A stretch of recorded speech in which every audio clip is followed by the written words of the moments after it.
Andy Reid's illustrious career, a guy that Peter King has mentioned a couple of times over the past 25 minutes or so. Tom Pelissero of NFL Media says that Andy Reid and the Chiefs have opened talks on a contract extension, and Reid is expected to become the NFL's highest paid head coach. Now, I don't know how you ever prove that, because the highest paid head coaches get paid through all sorts of other companies and funds, etc., so no one really knows how much they're making. But I've seen reporting, and I've heard the same thing, and Peter, you probably have too, that Andy Reid's making about $12 million a year right now, which frankly is stunning when you consider what he's accomplished and when you consider where the market is and where it should be and what players are making. $12 million? Are you kidding me? For signing your life over to making that team as good as it can be and win a couple of Super Bowls, they better take care of this guy's salary, and they better do it quickly. It's overdue that he gets a big raise. Well, Mike, right now, I think we probably would both agree that in 2023, and again, I don't know that they were absolutely the two highest paid guys, but if you ask me, my gut feeling is that Bill Belichick at, pick a number, 22, 23, something like that, would have been the highest paid guy. Sean Payton was in the neighborhood of 20. I don't know and I don't know for sure their numbers either, but I feel like in the neighborhood, that's where they are. And if Andy Reid trails anybody by $10 million, it's got to be fixed. So, good for him, good for Kansas City. And look, this is just my opinion. My opinion. I don't have any facts to back it up. I'm just going to give you my opinion. I believe from here on out, whatever he signs, I think Andy Reid goes year to year from here on out. And I don't intend to, or I don't believe that, okay, next year is necessarily his last year, but I think it might be. And then I think beyond that, I think he just goes year to year, because he now is, and look, I had a note in my column, here's what the amazing thing about coaching is right now. John Madden coached his last game at 42 years old. Andy Reid has coached 429 games since turning 42 years old. That's crazy, insane. I actually texted that note to him this weekend, and he just simply couldn't believe it. But the fact is, it says a lot about where coaching was and where coaching is now. And where coaching was a long time ago, guys didn't think that they had to coach even into their 50s. And the one other thing I would say, Mike, about kind of coaching salaries, especially as the salary cap goes monstrously up and up, and you realize what people like Andy Reid actually do when he doesn't just roll the ball out. And I could give you 5 stories this year. I wrote about one of them in my column today about what he did at New England this year and what Matt Nagy brings to the table. Everybody rips him for his Chicago years. Matt Nagy is one of the smartest people in football for resuscitating what was done years ago in the NFL and in college football and bringing it into the NFL. And in a year when Kansas City was really struggling, he brought in some plays that got them off the schneid. Did it in New England against the Patriots, against the great defense there. But anyway, that needs to be remedied, and it sounds like from what Tom Pelissero reported, it will be remedied, and good for Andy Reid. And look, one of the things that I heard late in the season, the Chiefs had on their radar screen the possibility that Reid was going to walk away, to the extent that they were thinking about who would be next. They didn't know what he was going to do. When Clark Hunt spoke to our buddy Mad Dog about it at the Super Bowl, Clark Hunt made it clear that he hadn't spoken to Andy Reid about what he's going to do next year yet. We speak every offseason. We haven't spoken yet. He didn't know what he was going to do.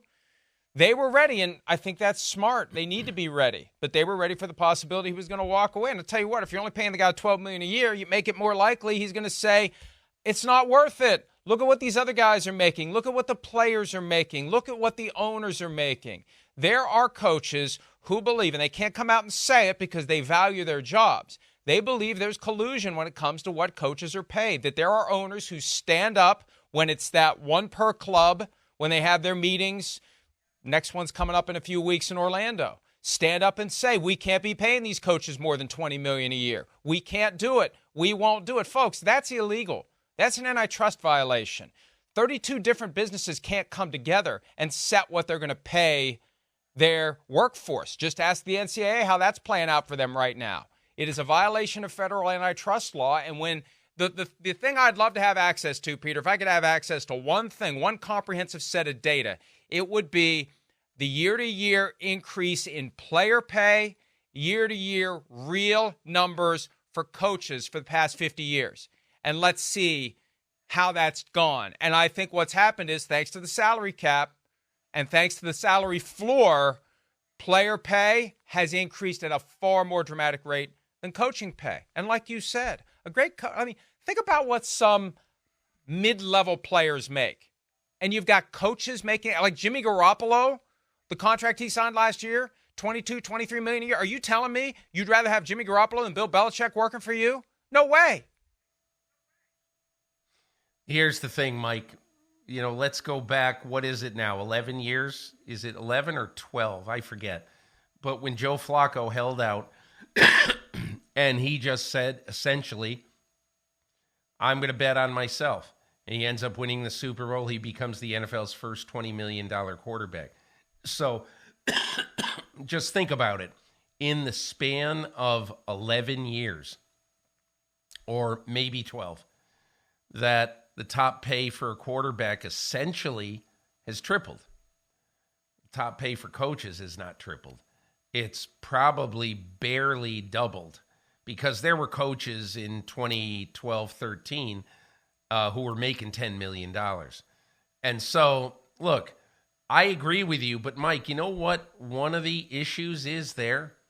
If I were coaches, as much as you say, oh, I don't want anybody to know what I make, there is a certain strength in having all salaries published and in knowing how much money Dak Prescott is going to make. You know why?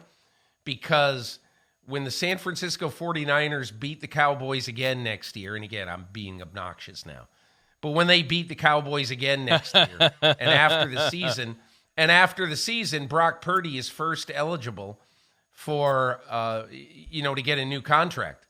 Okay. If I were him, if I were his agent, I would say, now, hang on a minute. I'm whatever the number is, 4-0. I don't even know what it would be, but I'm 4-0, 5-0 against this guy who makes $60 million a year.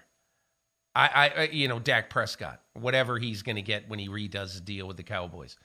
I'm 4-0 against him, and we have outplayed him 4 times.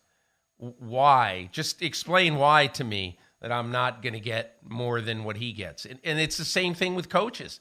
If I were coaches, I would want the salaries out, because I would want to say, hey, listen, this guy, John Doe, has been 7-10 2 years in a row, and he makes $18 million. What are we doing here? And so anyway, I don't expect that to change. But if I were a coach, even though I'd be uncomfortable with people knowing how much money I make, I would be a lot happier if people knew how much money every coach made, because rising tides lift all boats. It's an excellent point. And look, one of the reasons they keep it quiet is it advances what some believe is collusion, because nobody really knows. And they can set certain bars and they can say, we're not going above this. And other teams don't do that, because everyone is enough in the dark. The teams that are trying to drive a hard bargain with a head coach can do whatever they want. And what can the coach do? Say, no, thank you. I'm going to go coach at UCLA. I'm going to go take a mid-level college program. I'm going to, what else are you going to do? You have that job. You don't want to give up that job, because there's only 32 of them. And I think they use that to leverage the coaches to take less. And Peter, the key would be to unionize. The coaches, if they were unionized, it would all be out there. They would have their strength in numbers, and they would end up having their own salary cap and their own salary floor, and we would see the pay go up for them at the same rate it's been going up for the players. I thought of that and wrote about it this past weekend when we saw, and we're going to talk about this later in the show, the dramatic jump in the salary cap. Everyone's making more money. everything is going up and up and up. That rising tide that you mentioned, it's lifting all boats except the coaches. And no one's going to shed tears because, the average fan, when forced to choose between the millionaire and the billionaire, always sides with the billionaire because, I can understand it. The average person hates all of them. They all got more than we got, and that's fine. I get it. I understand it. I used to be there from the standpoint of, hey, why are you causing trouble? Why do you want more money? How much is enough? Just shut up and go to work because you're thinking about the team. You want the team to do well. I get that. I understand that. But as you said, there's strength in numbers, there's value in transparency, and something needs to happen with this Andy Reid contract, and it looks like it will. Hi, it's Mike Florio. Thanks for watching PFT on YouTube. Hit subscribe for the latest news and analysis from Pro Football Talk.